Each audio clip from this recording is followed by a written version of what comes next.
el día de hoy tenemos un programa muy especial.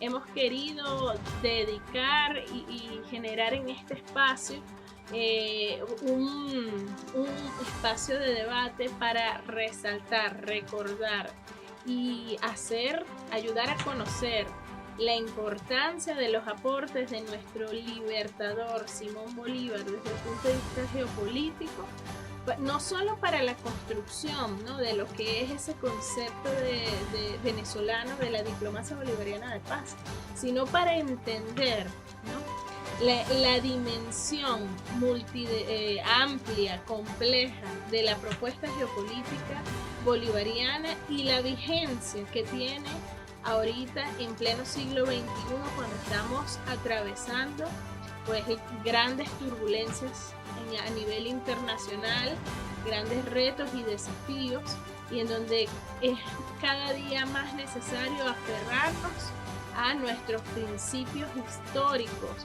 y al conocimiento de los grandes exponentes de nuestra filosofía, de nuestra ideología y de nuestra base doctrinaria. Por esa razón tenemos el día de hoy un invitado muy especial para conversar sobre los aportes, la vigencia y los aportes de Simón Bolívar, de la geopolítica bolivariana y su pertinencia para enfrentar los retos y desafíos de este siglo XXI. Para eso nos acompaña Pascualino Angiolillo Fernández, quien es mayor general del Ejército Bolivariano. Además, experto, doctor en seguridad de la nación. Ha ejercido importantes responsabilidades en nuestro país. Ha sido secretario del Consejo de Defensa de la Nación. Ha sido director del Instituto de Altos Estudios de Defensa Nacional y también es ex rector de la Universidad Nacional Experimental Politécnica de las Fuerzas Armadas. Tiene sin duda alguna una gran experiencia, no solo en el mundo militar, sino también en el mundo académico, y es un gran estudioso de nuestro libertador Simón Bolívar. Con él pues vamos a conocer precisamente más del pensamiento bolivariano y ayudar, estimado mayor general, a que el mensaje, ¿no?, y todas esas lecciones y experiencias de Bolívar puedan llegar más allá de nuestras fronteras y también tocar, impregnar a la juventud que nos escucha de la importancia de seguir leyendo y estudiando el legado del Libertador. Bueno, sin más preámbulos, mayor general, bienvenido al programa Debates del Sur Global, y desde acá, desde Caracas, desde esta familia que le saluda, que es la familia de la Radio del Sur. Muchas gracias, Daniela. Primero, bueno, para mí es un altísimo honor tener la oportunidad de participar en este programa que es escuchado por todos los integrantes de la Patria Grande. Veía el lema de Radio del Sur: para escuchar los latidos de la Patria Grande. Sin duda alguna que nuestros corazones laten y laten muy bien sincronizados. Somos un pueblo con una identidad común y con una visión común y con particularidades de nuestra forma de ser y de forma de actuar que son realmente muy comunes. Quizás por eso que cuando nuestro comandante eterno Hugo Chávez empezó a impulsar el sueño de Bolívar de que nosotros nos integramos en la región, es porque se dio cuenta que nosotros tenemos una conciencia latinoamericana y caribeña. Y también, bueno, a través del internet, la Radio del Sur llega a todas las latitudes del planeta. Un saludo a todas las usuarias y usuarios que nos ven, ya sea por el canal y por las ventajas que nos da el internet, que nos permite llegar a todas las latitudes. Un saludo de una patria que ha practicado una teoría geopolítica, Daniela, que es la que siempre discutíamos nosotros. Daniela es una extraordinaria profesional. Yo tuve la oportunidad de compartir con ella en el Instituto de Altos Estudios de Seguridad de la Nación. Es una mujer con una visión geopolítica admirable. Yo puedo dar constancia de ello porque fui jurado y fui tutor de algunas de sus materias del doctorado que ella realizó y realmente me siento honrado que tú me hayas invitado. Nuestro comandante supremo, Rafael Chávez Frías, trajo a estos tiempos la doctrina del libertador Simón Bolívar, y es una doctrina que une a los pueblos. Y la iniciativa de haber creado la Radio del Sur, revisaba yo en mis apuntes, la Radio del Sur nace el 25 de febrero del 2010 para integrar comunicacionalmente a América Latina, inclusive a todos los continentes, África, Asia, Estados Unidos, Canadá y Europa, y que permitieran a través de integrantes de cada uno de esta gran patria grande que nosotros podamos compartir con ustedes una visión real que busque impulsar el bienestar de los pueblos, no hacer la guerra, sino hacer la paz. Y precisamente de eso quiero hablar. Bolívar, yo diría, me atrevería a decir, despojándome un poquito de modestia, de pocas modestias, que Bolívar es el padre de la geopolítica de la paz y el equilibrio universal, y nosotros podemos demostrar y argumentar históricamente eso cuando revisamos sus documentos fundamentales. Entonces, para mí es un honor poder compartir con los oyentes de la Patria Grande esta visión de un hombre que, bueno, liberó a 6 naciones, liberó un continente, tuvo un plan estratégico que era crear una América meridional, un solo bloque continental de naciones, pero no era una idea para hacer una coalición, para hacer la guerra. Era una idea de crear una unión de pueblos para trabajar en función del bienestar común de los integrantes de esos pueblos. Que cada fortaleza de cada país se promediara con las debilidades de las otras y buscaran el bien común de los habitantes de esta hermosa patria grande, y que gracias a Radio del Sur podemos llegar a cada uno de sus hogares. Sí, así es, mayor general. Fíjese que Bolívar, Simón Bolívar, ese ciudadano universal, parece mentira que en pleno siglo XX, finales del siglo XX y a inicios del siglo XXI, tuvo el comandante supremo Hugo Chávez que llegar a Venezuela para retomar, ¿no?, y desempolvar, sacar de los archivos, sacar de los baúles del olvido, ¿no?, todo lo que era el aporte y el legado histórico, político, filosófico, militar de Simón Bolívar, para convertirlo en una realidad, en una tarea de obligatorio cumplimiento, para rescatar la vigencia, ¿no?, de ese pensamiento que no ha caducado, fue tan adelantado a su época que sigue siendo vigente al día de hoy, y parece mentira, pero en muchos de los escritos, proclamas, cartas, comunicaciones del Libertador están las respuestas que todavía, como naciones, no solo Venezuela, como naciones del sur, ¿no?, de América Latina, de América del Caribe, de esa América meridional, las respuestas que necesitamos para nuestros problemas. Y comento esto porque muchas veces, mayor general, usted ha sido rector de universidades y ha estado muy vinculado con el área de investigación, con el área de formación, con el área académica. Usted sabe lo que cuesta dentro de nuestras mismas cotidianidades y nuestras mismas universidades, las batallas para reconocer y para darle a Bolívar el lugar teórico, práctico que Bolívar tiene y debe tener dentro de todos los pensum de estudios y de formación de nuestra juventud. Entonces, parte de esa inquietud es la razón por la cual tener este programa especial, y además ir punto por punto descubriendo un poco más los aportes de ese pensamiento. Usted hablaba de que Bolívar representa una agenda ética del pensamiento universal, ¿no? Universal. ¿Cuál considera usted que son esos elementos que caracterizan y diferencian la geopolítica bolivariana, por ejemplo, de las tradicionales escuelas geopolíticas que estudiamos en las universidades normalmente? Interesante pregunta, Daniela. Bueno, antes que nada, como profesor que somos, nosotros, lo decía el comandante Hugo Chávez, siendo nosotros apenas unos tenientes jóvenes, él nos decía, mira, bajo una mata de mango, bajo una sombra, una mata de mango, uno puede realizar una actividad didáctica, convertirse en el Samuel Robinson, el Simón Rodríguez, pues el maestro de Bolívar, junto con sus subalternos y tratar siempre de darle una enseñanza, así como hace un padre con sus hijos. Siempre en el papel que hemos tenido nosotros como docentes y en el papel que tiene lo que nosotros llamamos la investigación, la metodología de la investigación, nosotros siempre hemos recomendado que trabajemos con documentos fundamentales. Nosotros tenemos que trabajar con documentos fundamentales porque si nosotros nos ponemos a sustentar una investigación leyendo libros que tienen juicios de valor de un investigador y ese a su vez tiene juicios de valor de los que sirvieron de referencia, nosotros pudiéramos estar desviándonos de la realidad.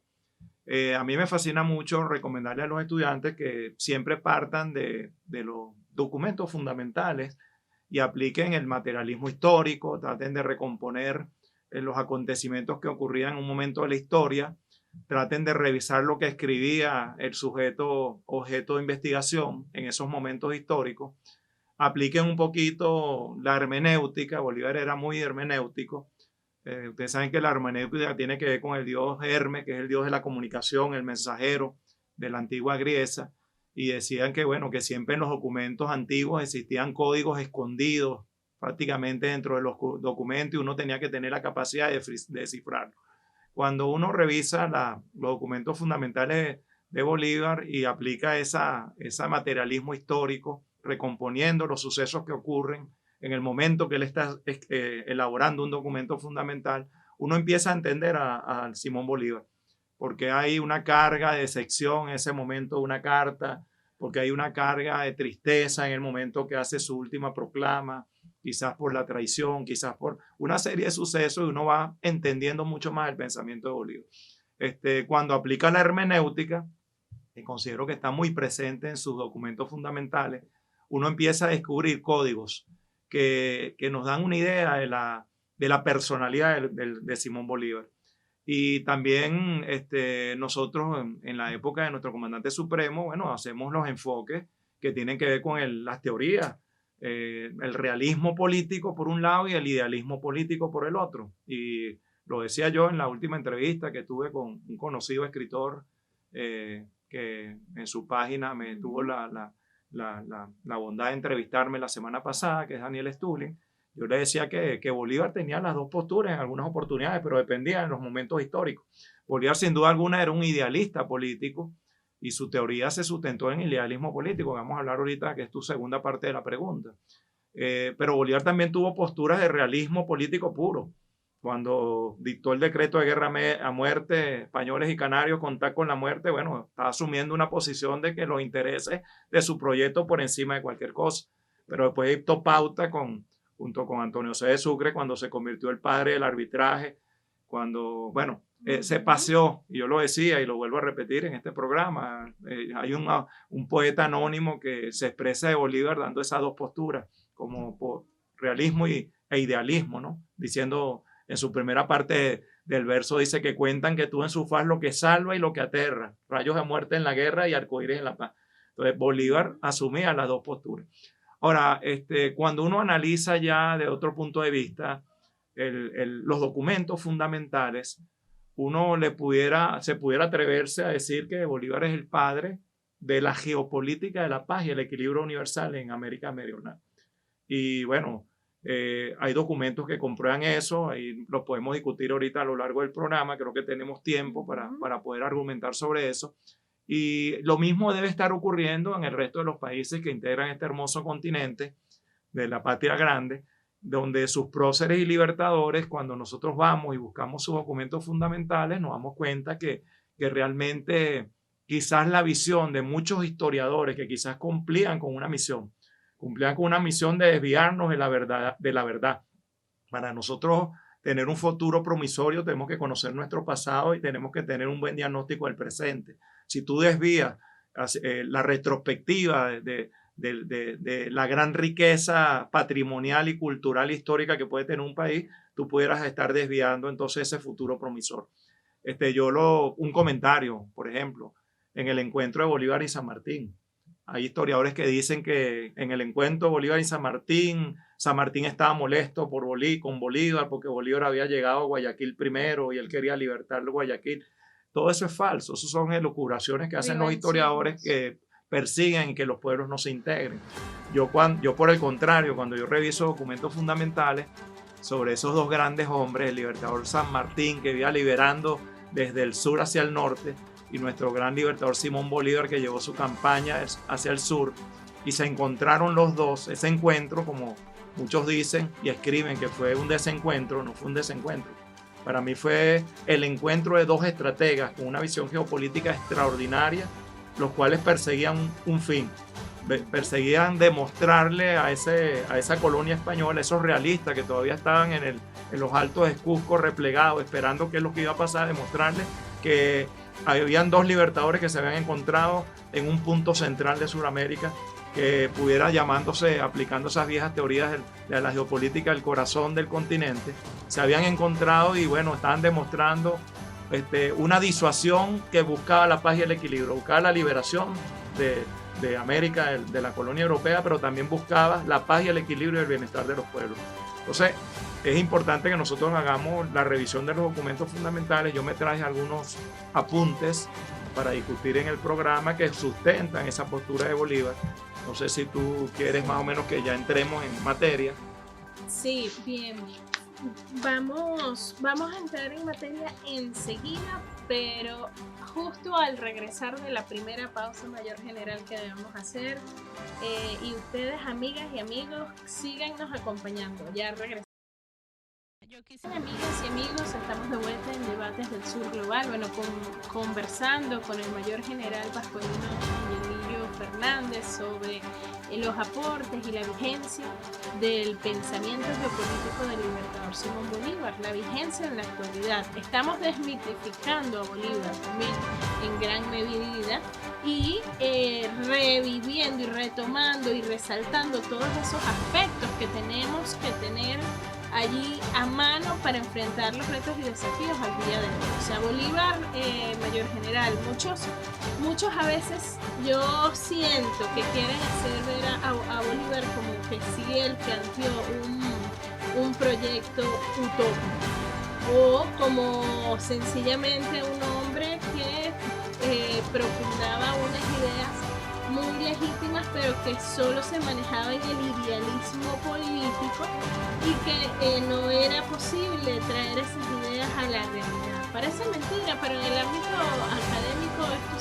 se suele hilar con mucha frecuencia y son los aspectos que nosotros tenemos que, definir realmente, desvestir, desnudar para conocer cuál es la verdad. Yo por mi parte tengo una concepción, y en el sentido de que a mí me parece que el pensamiento y la propuesta del libertador Simón Bolívar llega incluso a ser tan aplicable y tan realista como idealista, ¿no?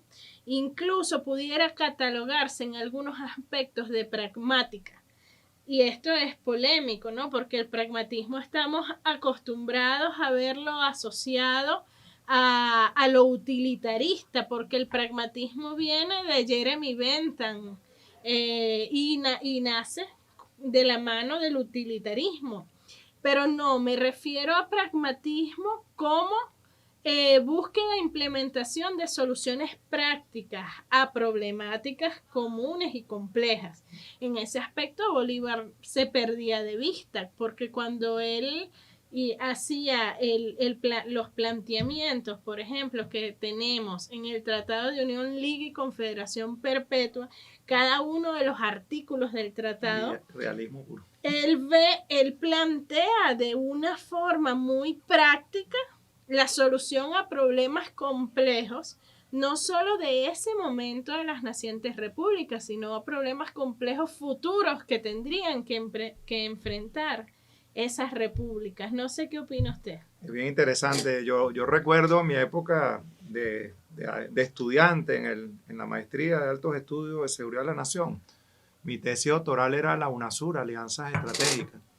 Y yo recuerdo que el consejo académico del centro reprobó mi tema, no lo quiso aprobar y yo insistí que yo quería defender el título y el objetivo general que yo estaba proponiéndome en ese trabajo de investigación. Y uno de los argumentos que decían algunos profesores que pensaban diferentes a Bolívar, decían que yo estaba sustentando mi trabajo en dos teorías que estaban en contraposición, porque estábamos analizando también la fórmula mágica de las alianzas que Bolívar proponía desde su época de la convocatoria que hizo el Congreso Anfitriónico de Panamá y también en su carta de Jamaica. Y esa fórmula mágica de la alianza trabajaba en función de dos posturas, intereses concurrentes y amenazas comunes. Cuando uno ve los intereses concurrentes, pareciera que uno estuviera hablando de realismo político, pero es un enfoque totalmente, es el fin último realmente el que lleva esa primera parte a una teoría idealista, ¿no? Son los intereses concurrentes, pero de países, Estados-nación soberanos, no hegemónicos, no injerencistas, y que ambos todos persiguen lo que persigue el ejercicio del poder, que es la máxima suma de la felicidad posible de lo que ellos representan. Que, por cierto, esas palabras estaban presentes el día que Bolívar dio su famoso discurso de Angostura. El gobierno más perfecto es aquel que produce la mayor suma de felicidad posible de sus habitantes. Entonces, las amenazas comunes, sin duda alguna, era la que permitía que tú te conformaras como un bloque, con la figura de confederación, y al conformarte como bloque, aparecía de manera transversal e invisible un descriptor que yo lo llamo la disuasión, pero la disuasión positiva. No, a nosotros nos enseñaron la conformación de coaliciones y alianzas para dominar. Podemos ver un buen ejemplo en la OTAN, como ese grupo de naciones se han unido para hacer la guerra contra Rusia. Estamos hablando de 30 estados que aumentaron su potencial militar. Creo que sus gastos militares superan el 52% de la suma del resto de los gastos militares del planeta. Entonces, para imponer su voluntad y obtener sus objetivos estratégicos. Bueno, Bolívar proponía la formación de un gran bloque, pero no era para dominar, era para trabajar en función del bien de los pueblos. Entonces, qué interesante, porque la fórmula tiene un punto de quiebre, la fórmula de la alianza tiene un punto de quiebre, y el fin último es, bueno, el para qué, sí y solo sí. La fórmula de Bolívar es sí y solo sí. Tú te vas a conformar en un bloque de poder, sí y solo sí. Tú eres un Estado-nación respetuoso de los principios que rigen las relaciones entre los Estados-nación, sí y solo sí. El ejercicio de tu poder dentro de la dimensión de la geopolítica persigue el bienestar de los pueblos. Entonces, esa fórmula de Bolívar ahí se quiebra hacia la visión geopolítica de la paz y el equilibrio universal. Porque hay un punto de quiebre, sin duda alguna. Hay un punto de quiebre donde esa fórmula puede ser en cierto recorrido aplicable para hacer el mal. Y lo estamos viendo actualmente en lo que está pasando en la geopolítica mundial.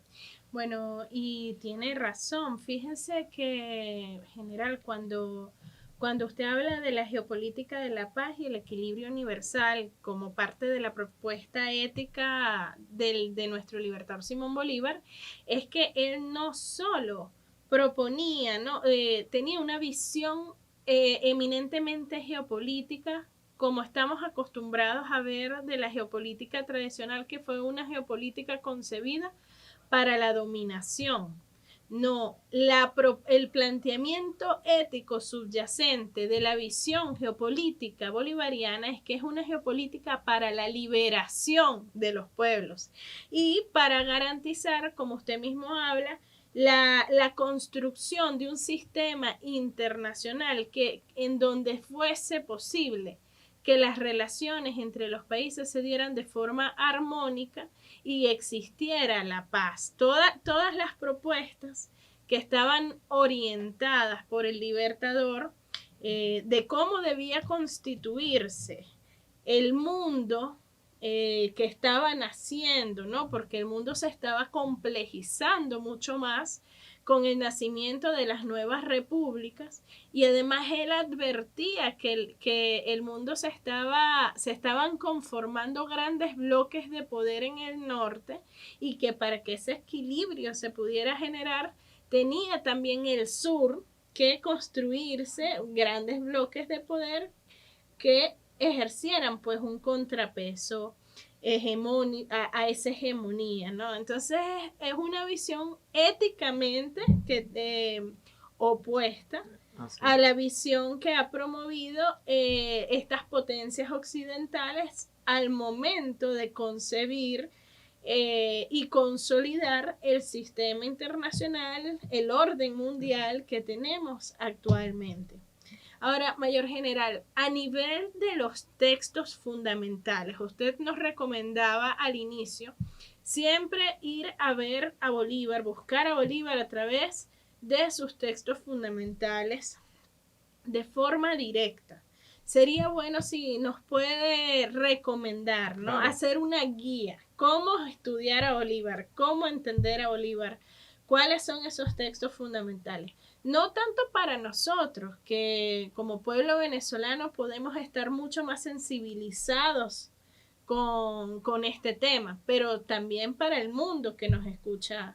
Qué buena hoy. pregunta. Y no solo con Bolívar, yo invito a nuestros hermanos de los países de la patria grande que nos escuchan, que hagamos lo mismo con vuestros libertadores, que son también unas grandes personas que nosotros admiramos y estudiamos muy bien aquí en Venezuela, y también buscamos sus documentos fundamentales. Por eso que me atreví a hablar de San Martín, porque fíjense, San Martín y Bolívar se reunieron en privado. Fue la primera vez que dos grandes hombres se reunieron sin sus edecanes en aquel encuentro en Guayaquil. Entonces, lo que se diga ahí es un juicio de valor sin sustento y sin argumento. Ahora, el juicio de valor de este humilde soldado de Bolívar que les habla está argumentado en el conjunto de hechos que desde el punto de vista geopolítico y estratégico venían ocurriendo en América del Sur. Bueno, era la expulsión de la colonia europea de nuestras tierras, y que, bueno, la correlación de fuerzas sin duda apuntaba hacia esa colonia europea. Estaba a favor la correlación de fuerza, bueno, pero más pudo la valentía de nuestros llaneros, la valentía de nuestro pueblo, que se sumaron a esas ideas liberarias de esos dos grandes hombres, los que hicieron que se fueran poco a poco expulsando y se mantuviese a la raya el imperio naciente. Bueno, hay algunos documentos que yo los invito a aquellos que están escuchando la radio y les gusta un poquito la investigación histórica.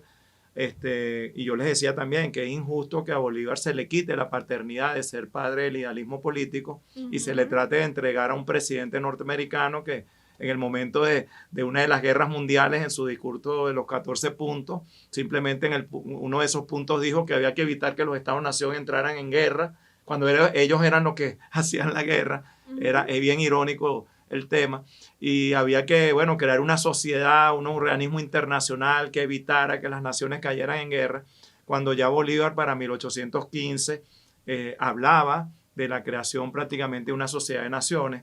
Usted ahí va sacando de escritores que demuestran que Bolívar planteaba la creación de un organismo internacional que se reuniera a discutir los asuntos de paz. Y así lo dice su Carta de Jamaica en 1815. 100 años antes prácticamente, ya Bolívar era el padre del idealismo político en América. Bueno, hay un discurso extraordinario de Bolívar ante la sociedad patriótica, que eso ocurrió entre la noche del 3 de julio y el 4 de julio de 1811. Y ya Bolívar hablaba de la necesidad de la unión para independizarse de España. Y él hacía críticas muy fuertes. Acuérdense que en la Sociedad de Naciones se le decía que era un segundo congreso paralelo que había, y no es así. Pues Bolívar era tan respetuoso que los planteamientos los llevó hasta el Congreso, hasta que el Congreso decidió un día después declarar la independencia. Pero él planteaba la creación de una confederación y hacía críticas, y le puedo dar algunas citas textuales, ¿no? Decía Bolívar: no es que hay dos congresos. ¿Cómo fomentarán el cisma los que más conocen la necesidad de la unión?, se preguntaba Bolívar. Lo que queremos es que esa unión sea efectiva, y para animarnos a la gloriosa empresa de nuestra libertad, unirnos para reposar y para dormir en los brazos de la apatía. Ayer fue una menga, hoy es traición. O sea, el no hacer nada para buscar la unión es traición. Los pueblos de América tienen que trabajar para unirse. Se discute en el Congreso Nacional, decía Bolívar, lo que ya debiera estar decidido. ¿Y qué dicen? Que debemos comenzar por una confederación, como si todos no estuviéramos confederados en contra de la tiranía extranjera.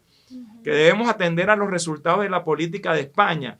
Y decía Bolívar criticando: ¿qué nos importa que España venda a Bonaparte sus esclavos o que los conserve si estamos resueltos a ser libres? Esas dudas son tristes efectos de las antiguas cadenas. Que los grandes proyectos deben prepararse en calma. 300 años de calma no bastan. Y decía Bolívar: la Junta Patriótica respeta como debe al Congreso de la Nación, pero el Congreso debe oír a la Junta Patriótica, centro de luces de todos los intereses revolucionarios. Era un grupo de intelectuales, Daniela, Sí. que venía estudiando las realidades mundiales, lo que ocurría en el mundo. Y bueno, ahí es donde Bolívar decía también, pongamos la primera piedra de la Unión Latinoamericana. Y bueno, eran mensajes de unión. 1811, ya Bolívar venía hablando de la unión. Pero bueno, está el documento fundamental que sustenta la visión geopolítica de Bolívar de crear un bloque de poder, que es la Carta de Jamaica. Yo siempre lo repito hasta el cansancio. La Carta de Jamaica, escrita en Kingston, Jamaica, un 6 de septiembre de 1815. Bolívar, ¿qué hacía? Bolívar, a nosotros en las escuelas, cuando éramos muchachos, nos enseñaban la Carta de Jamaica y uno la recitaba como si fuera un poema. Pero uno no sabía introducirse en el alto mensaje geopolítico. Por eso es que yo hablo de hermenéutica y hablo de materialismo histórico. Yo creo que un mejor ejemplo para hablar de esa técnica metodológica de investigación es lo que quiero yo comentar de la Carta de Jamaica. Cuando yo leía la Carta de Jamaica, qué bello sería que el Istmo de Panamá fuera para nosotros lo que el Corinto para los griegos. Ojalá que algún día tengamos la fortuna de instalar allí un augusto congreso de los representantes de la República, reinos e imperios, a tratar de discutir sobre los altos intereses de la paz y de la guerra con las naciones de las otras tres partes del mundo. Eso lo leíamos nosotros y nos parecía un poema, pero cuando nosotros aplicamos materialismo histórico, nos metemos en la mente de ese gran hombre. Y yo siempre lo digo, Bolívar propuso, primero tenía un plan de crear una América meridional al sur del Río Grande, un bloque continental, para liberar a esas naciones, a esos estados-nación, que en ese momento eran provincias, liberarlos de la colonia europea. Quería crear estados-nación libres y soberanos, pero no estados-nación aislados, estados-nación confederados en un bloque continental. Y él estaba claro haciendo perspectiva, haciendo análisis geopolítico. No existían las escuelas de las geopolíticas tradicionales para esa época, pero ya él hacía análisis de alto valor geopolítico y sabía que Europa no se iba a quedar de brazos cruzados y que el imperio naciente de los Estados Unidos no iba a permitir tampoco que esas tierras ricas se liberaran de Bolívar. Y sin duda, bueno, empezó a trazar su plan de liberación y de sostenimiento de los objetivos alcanzados. Y ahí es donde empieza a escribir su Carta de Jamaica, viendo simplemente buenos ejemplos de otras civilizaciones más avanzadas, como era la antigua Grecia, en la Confederación del Corinto, donde los anfitriones, que eran los jefes de las tribus, personas de un alto conocimiento, una alta moral, se reunían en esas 12 ciudades del Corinto para discutir los asuntos de paz y de guerra y para crear la Confederación del Corinto, que permitió que ese centro de gravedad de alto interés estratégico no fuera dominado por los imperios. Él vio esa realidad de Grecia y lo llevó a su proyecto geopolítico en América Meridional.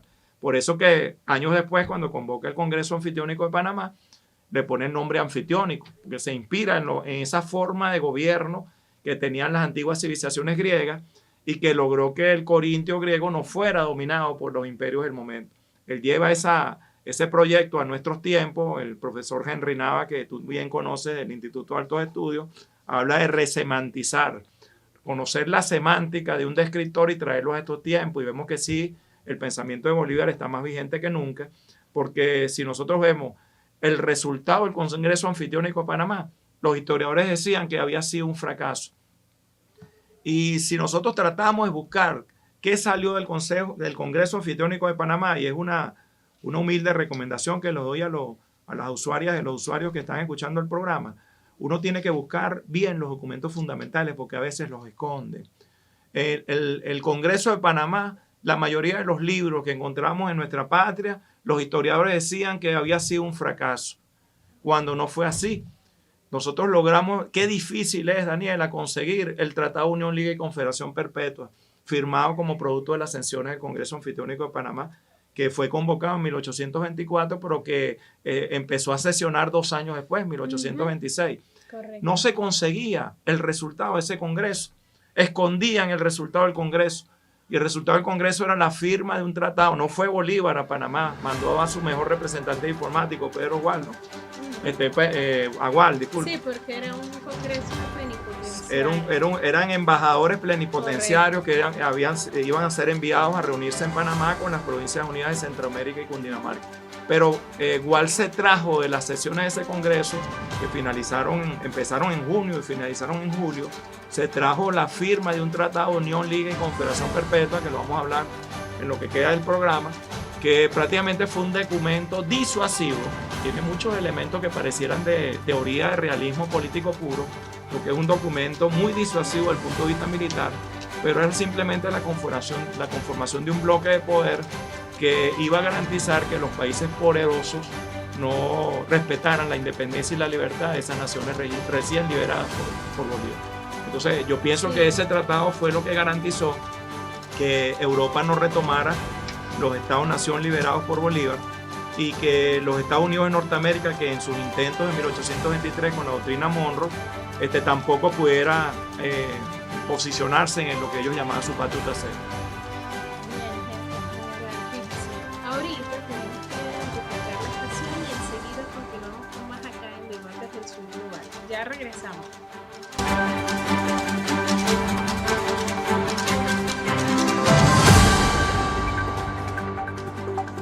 Bien, regresamos acá en Debates del Sur Global. Estamos en un programa, especialísimo el día de hoy, además con una energía magnífica, conversando sobre los aportes y el legado geopolítico de nuestro libertador Simón Bolívar y su pertinencia en este siglo XXI de importantes desafíos, ¿no? En el marco de un proceso de construcción, de consolidación de la multipolaridad y donde nosotros queremos ir como país hacia la consolidación, la construcción de la pluripolaridad y del multicentrismo. Tenemos un invitado muy especial el día de hoy, se trata del mayor general Pascualino Angiolillo Fernández, quien, durante la primera hora del programa ha compartido con nosotros algunos elementos importantísimos para consulta, para estudiar, ¿no? Para estudiar mejor el libertador Simón Bolívar y para desmitificar muchos aspectos que nos han querido transmitir del libertador, discursos, relatos amañados y manipulados sobre lo que son sus aportes geopolíticos. Por ejemplo, el mayor general nos decía y nos dice que hay que reconocerle a Bolívar su papel como padre del idealismo político en las relaciones internacionales. Y eso es algo que tenemos nosotros que estar también muy claros, porque más de 100 años antes que Woodrow Wilson hablara de los famosos 14 puntos de Wilson, ya Bolívar proponía la creación de una sociedad de naciones. ¿Para qué? Para el mantenimiento de la paz internacional. Y proponía también, como lo ha dicho el general Angiolillo, proponía una agenda ética que fomentaba la geopolítica de la paz y del equilibrio internacional. O sea, hay toda una serie de conceptos de los cuales ya hablaba Bolívar en 1800, entre 1815 y 1826. Son 11 años en donde se ve mucha sustancia, ¿no?, geopolítica del pensamiento y los aportes de Simón Bolívar. Usted hablaba, mayor general, justo antes de irnos a la pausa, sobre la importancia del Tratado de Unión, Liga y Confederación Perpetua, suscrito entre las naciones que participaron en el Congreso Anfictiónico de Panamá. Muchos hemos escuchado que hubo un congreso, pero no hemos estudiado con detalle los resultados de ese congreso y cada uno de los artículos que se suscribieron en el marco de ese Tratado de Unión, Liga y Confederación, ¿no? Y esto es algo importantísimo porque cuando nosotros revisamos lo que está contenido allí, nos damos cuenta que las bases conceptuales, prácticas, incluso las fórmulas prácticas para la construcción de un orden internacional que capaz de fomentar y la paz internacional, están allí contenidos, ¿no? Y nos permite divisar cuál es el aporte histórico y jurídico y político de nuestro libertador, no solo para nuestro país, sino para el sistema internacional que tenemos vigente actualmente. Mayor General, usted nos iba a comentar precisamente algunos elementos contenidos allí en ese tratado. Bueno, para las usuarias y los usuarios que de repente se estén conectando ahorita en este momento y no hayan escuchado la primera parte, habíamos dicho que hay unos documentos fundamentales que sustentan la geopolítica de Bolívar como padre de la geopolítica de la paz y del equilibrio universal y como promotor de la Unión de Naciones con la figura de confederación. Y retrocedimos a 1811 cuando dio su discurso ante la sociedad patriótica, que hablaba de confederarse, confederarse para poder trabajar juntos en función del bienestar de los pueblos.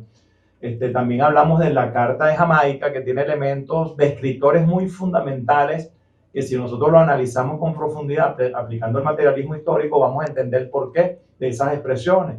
Cuando les comentaba que Bolívar comparaba el Istmo de Panamá con el Corintio griego, y era bueno precisamente porque él analizaba esa forma de gobierno que existía en el Corintio griego, donde los anfitriones se reunían, eran 12 ciudades débiles que intentaban ser controladas por los imperios, y ellos se mantuvieron firmes porque se habían unido en un bloque, no pudieron ser controladas.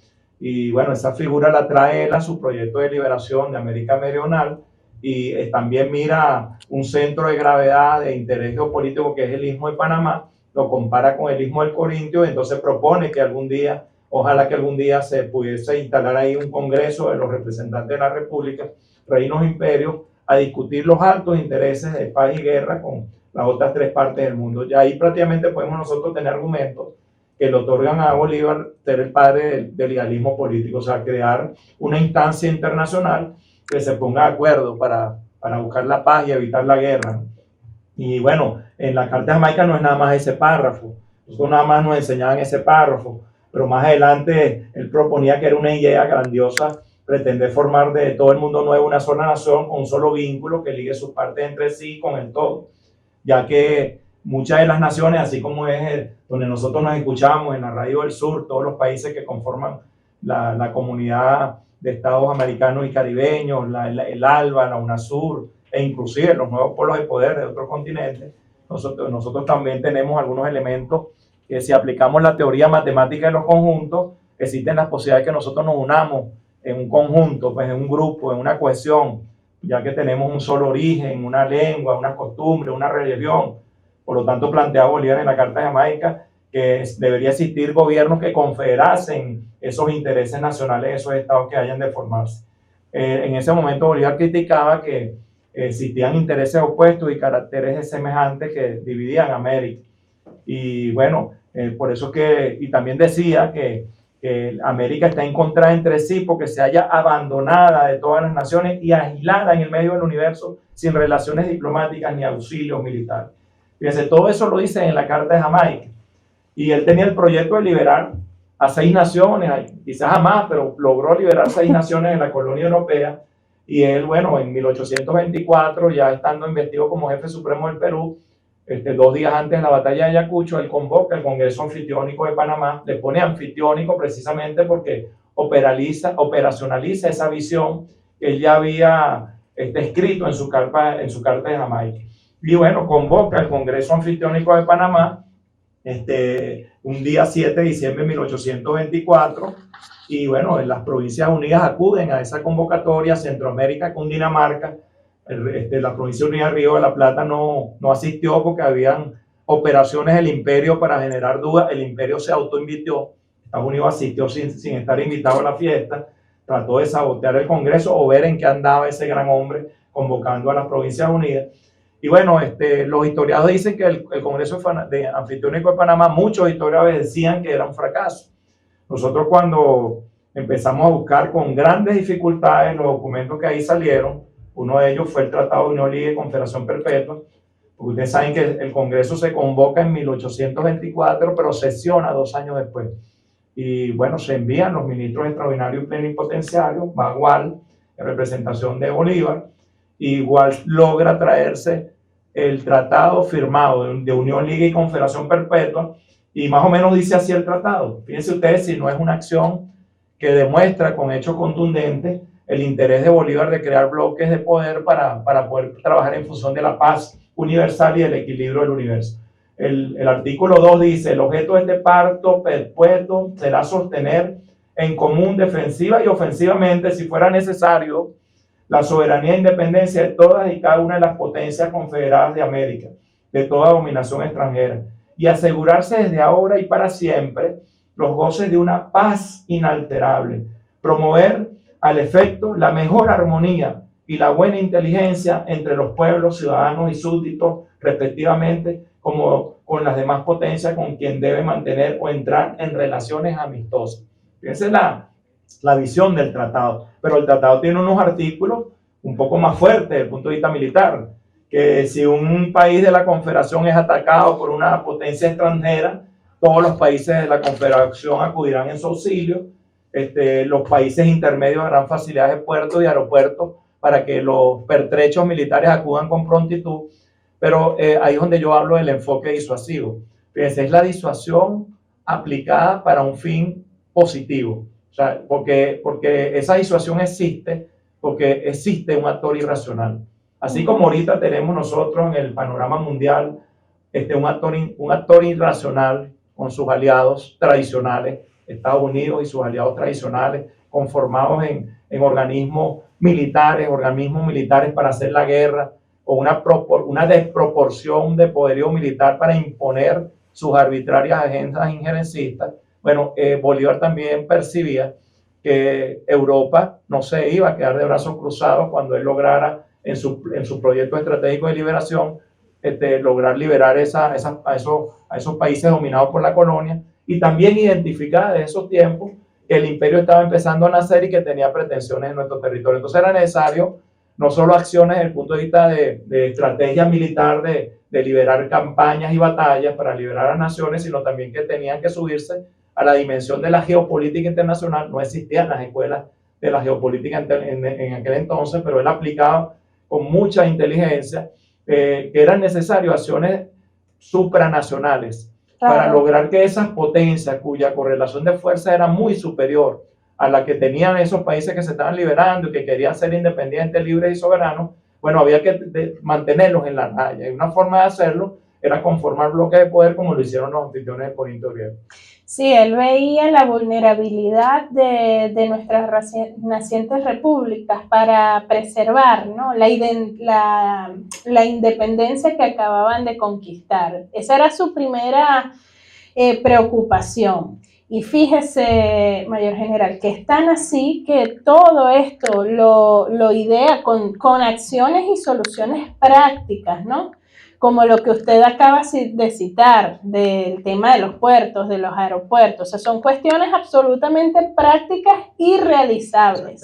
Nada que ver con cuestiones muy extremadamente complejas e idealizadas y lejos de la realidad. No, o sea, son cuestiones absolutamente prácticas para lograr la creación de un bloque en el sur que permitiera a nuestros países mantener la independencia que estaban conquistando. Fíjense la preocupación de Bolívar en esa época, que luego de todo ese esfuerzo humano y material que era por lograr la independencia de las nacientes repúblicas, no solo de Venezuela, sino de los otros 5 países que independizó, ver la vulnerabilidad, ¿no?, de estos países que no fueran capaces de sostener el precio de la libertad, como él mismo lo advertía también. Es mucho más fácil a veces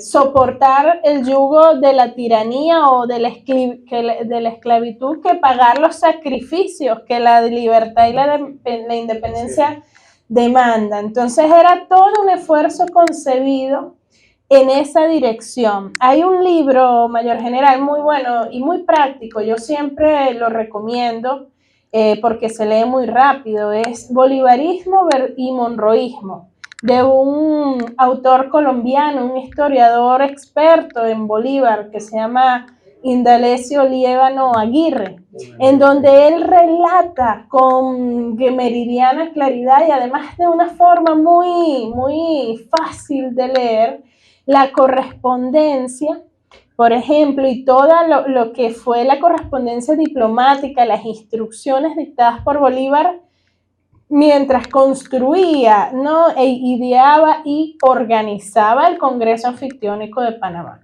Pero adicionalmente, en ese libro también refleja toda la campaña diplomática de difamación que desarrolló Estados Unidos paralelamente con las nacientes repúblicas para hacer que el Congreso fracasara y que no se pudieran llegar a las resoluciones que estaban planteadas. Se ve ahí reflejado también cómo Santander invitó a Estados Unidos, invitó a Reino Unido, invitó a Brasil también, bueno, que en esa época Brasil era parte del imperio portugués. Entonces Bolívar digamos, no concebía a Brasil como parte de la configuración. Recordemos que Bolívar buscaba la unidad de las repúblicas que compartían los mismos orígenes, la misma religión, la misma cultura española, pues. Entonces, recuerdo que hay una carta en la que Bolívar le dice a Santander, bueno, un pacto con el resto, con todo el mundo, como que no nos va a servir mucho, porque estamos tratando de construir una unidad entre iguales, ¿no? Entre los países que venimos de la misma cultura, herencia cultural, y entonces me invitas a medio mundo, entonces queda la cosa así como que, bueno, vamos a ver. Pero eso fue sin instrucción de Bolívar, ¿no? Que Santander se tomó... Esos ejemplos lo vemos ahorita. Nosotros podemos inclusive hacer una comparación histórica, Daniela. Del pasado con el presente definitivamente la historia es cíclica, ¿no? Nosotros hablamos de resemantizar el pensamiento de Bolívar y traerlo a estos tiempos y por supuesto que está más vigente que nunca, ¿no?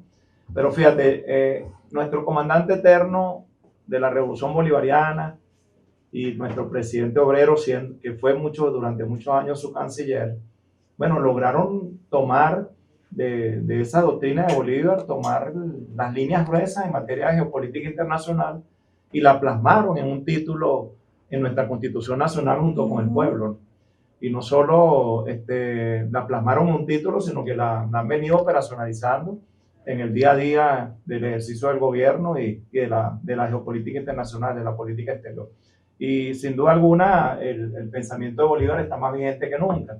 Todo intento de integración que nosotros hemos tenido históricamente ha sido saboteado por los poderosos. Y nosotros lo podemos inclusive hacer algunas comparaciones, porque es el comandante Chávez quien trae la iniciativa, junto con el presidente Lula en aquel entonces, de crear una unión de naciones suramericanas, 12 naciones de Suramérica, y unirlas en un bloque.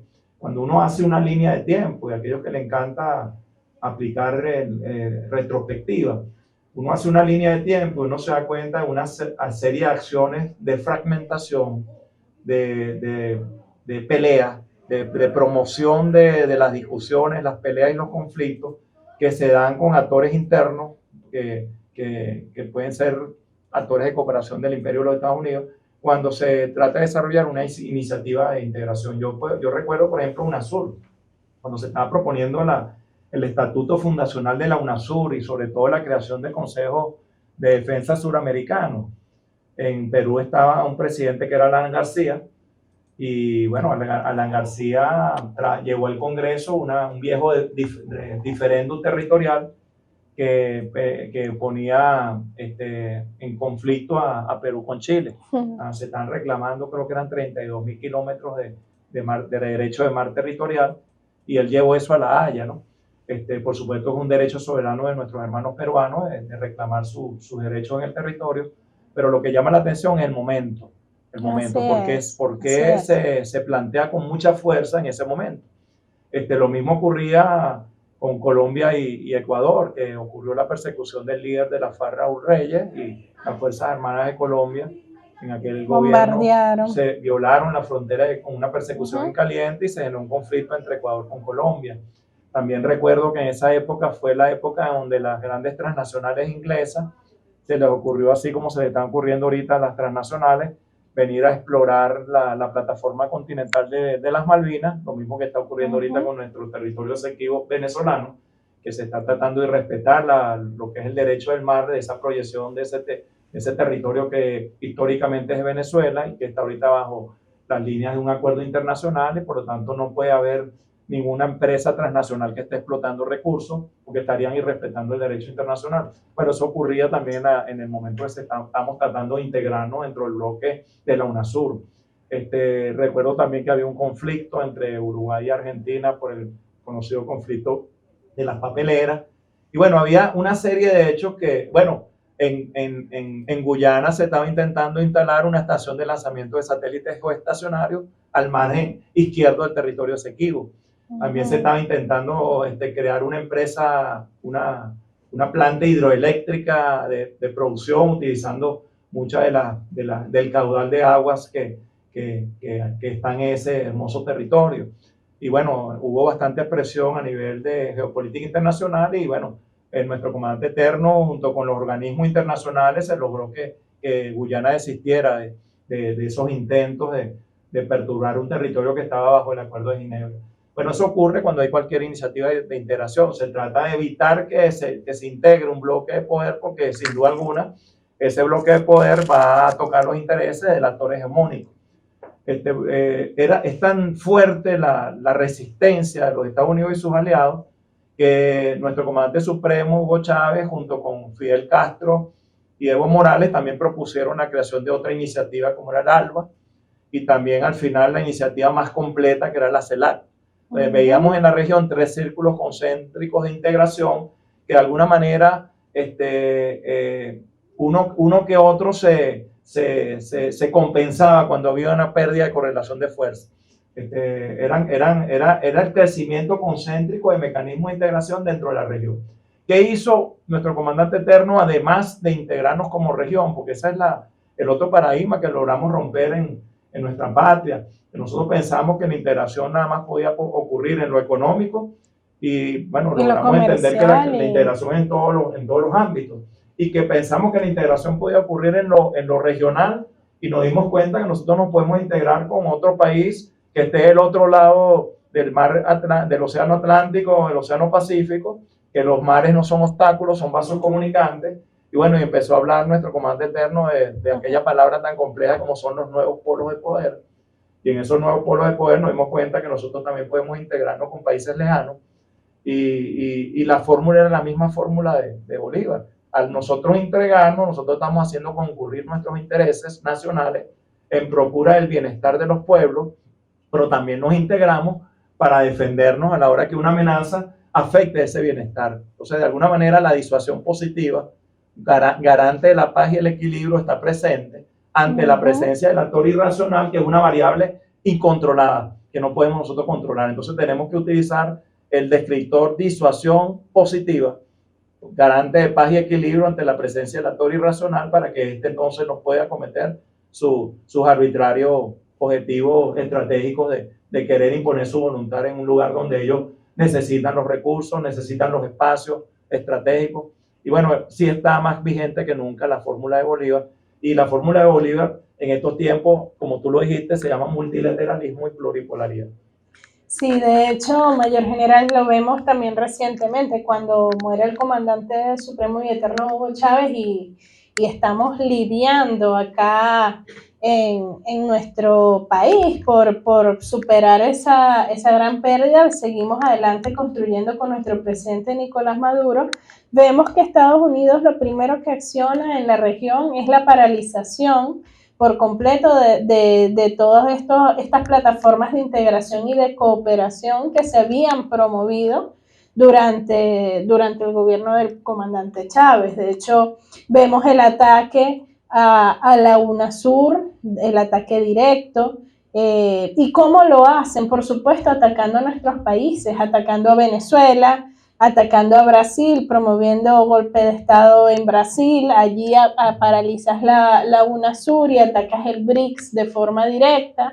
Adicionalmente, después, cambiando la correlación de fuerza política en el continente, aprovechas y paralizas la CELAC, que es la hija predilecta de nuestro libertador Simón Bolívar y también de nuestro comandante Chávez, ¿no? En el sentido del espíritu de esa unidad latinoamericana y caribeña, esencialmente, bueno, latinoamericanista, ¿no? Y además con ese principio bolivariano tan bonito como importante, que es el principio de la unidad en la diversidad, que se dice fácil, pero no se entiende muchas veces, ¿no? La importancia de este principio, porque este principio quedó excluido de organismos como el de la Organización de Estados Americanos. Ahí no hay unidad en la diversidad, porque ahí no se respeta el principio de autodeterminación de los pueblos, ni el principio de no intervención en asuntos internos. Cuando nosotros hablamos unidad en la diversidad, tenemos que respetar y no ingerir en los asuntos internos de esos países, porque tenemos que tener la capacidad de reconocer que esos países tienen gobiernos diferentes a los míos, o tienen prioridades diferentes, modelos de organización política diferentes, pero eso no puede ser un obstáculo para nuestra unidad. Bueno, vimos como la principal prioridad de Estados Unidos atacando Venezuela no era ni siquiera, bueno, por supuesto, destruir a Venezuela sin duda, como lo han intentado, pero es que además el objetivo trascendente que ellos lograban era imposibilitar y paralizar la integración y la unidad de nuestro continente. Qué bueno que digas eso. ¿Entiendes? Porque al final, sobre todo cuando salió la banda del mafioso Guaidó y todos estos delincuentes que lo que han hecho es saquear a nuestro país y promover invasiones, guerras y mercenarios en nuestro país, el gran logro de Guaidó y su banda de delincuentes es que que toda la región latinoamericana y caribeña no pudiera ponerse de acuerdo ni siquiera en aquellos elementos de principio que hemos compartido como región toda la vida, con el afán de decir que no reconocían a nuestro gobierno. O sea, y si alguien sufrió, no solo fue Venezuela, fue la región entera, fueron los pueblos de Latinoamérica y del Caribe que no pudieron demandar al mundo soluciones prácticas, que no pudieron exigir a las potencias, por ejemplo, otra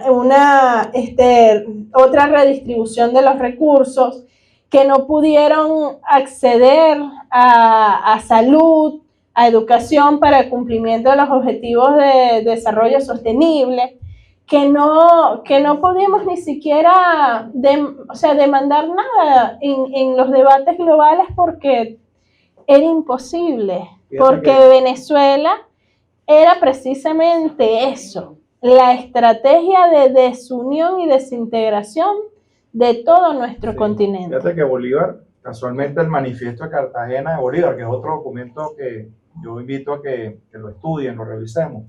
El 15 de diciembre de 1812, Bolívar escribe el Manifiesto de Cartagena. Realmente se llama Memoria dirigida a los ciudadanos de Nueva Granada por un caraqueño. Y ahí Bolívar prácticamente da una idea de la importancia que tiene Venezuela dentro de lo que es el continente, ¿no? Y él habla, aplicando el ejemplo de que Venezuela, la Nueva Granada, y formando una proporción, hallaremos que Coro es a Caracas como Caracas es América entera. Consiguientemente, el peligro que amenaza este país está en razón de la anterior progresión, porque poseyendo España el territorio de Venezuela, podrá con facilidad sacarle hombres y municiones de boca y guerra, para que bajo la dirección de jefes experimentados contra los grandes maestros de la guerra, que son los franceses, estos penetren desde las provincias de Barinas y Maracaibo hasta los últimos confines de América Meridional. Lo decía Bolívar en la Carta de Jamaica, lo que tú acabas de decir. Y bueno, y fíjese, ¿qué ha cambiado de ese análisis Disculpa, geopolítico? el manifiesto de Cartagena. Ajá, el manifiesto de Cartagena. ¿Qué ha cambiado de ese análisis geopolítico? ¿Ha perdido vigencia? No, en absoluto. Sigue vigente en la actualidad. Yolillo Fernández, por toda ese análisis detallado, por todos esos textos, por todas esas reflexiones y además porque nos trajo documentos, ¿no? para discutir. Y será hasta una próxima emisión de su programa Debates del Sur Global el próximo martes. Nos escuchamos. Muchas gracias, Daniel.